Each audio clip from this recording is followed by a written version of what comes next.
Welcome back to the pregame show here on the NECBL Broadcast Network. It is time for the Broadcasters Roundtable. Dave Peck alongside Newport Gulls field reporters Aram Layton and Nick Bell. Aram, as always, we will start with you.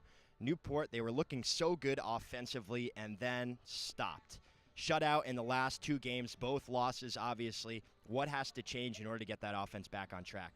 I mean, a lot of it's just been bad luck hitting the ball right at guys, but situational hitting. You know, you always talk about runners in scoring position with two outs.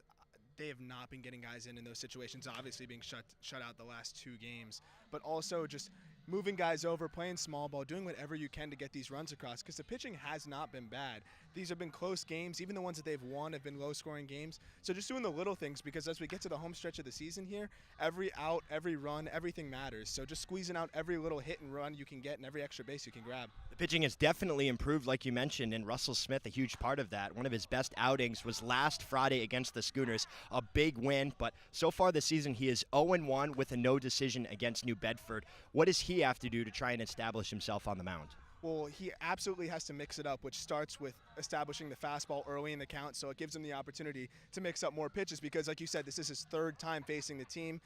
Facing New Bedford, you got to mix it up a little bit. They know what he's got, but as long as he can throw 3 pitches for a strike and change it up, pitch backwards, pitch these guys differently than he has in the past, he could probably keep them off balance for most of the night. All right, Nick, we'll toss it over to you on Newport. It's been a streaky season so far. They had a 5-game win streak last week. Now, only a 2-game skid, but with 5 games left in the season, you know, what do they have to do to be a little bit more consistent here down the stretch?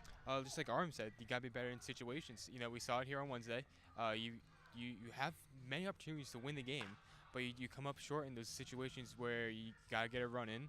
You end up striking out. I mean, you just got to be better in those situations. Now, Nate Ryder, who's been so good late in games, he leads the NECBL with 9 saves. He is gone. How does Newport replace him late in games? Because there have been a lot of close ones recently. I mean, you just got to kind of mix it up. You got to go with maybe 2 guys in that situation instead of that one guy in the Ryder. So, you know, I think they'll figure it out. But it's definitely not going to be something that happens overnight that they'll figure out. Just a half game behind the Mystic Schooners for that 3rd playoff spot. Mystic comes here to Newport for the final game on August 1st, just 5 days from now. What do you expect from that game? Do you think it'll be a wild card game on Wednesday night? Absolutely. I think it's going to be a very tight one, especially with the way these two teams have been playing. Yeah. All right. Thank you, Nick. For Nick Bell and Aram Layton, I'm Dave Peck. The Newport Gulls pregame show continues next right here on the NECBL Broadcast Network.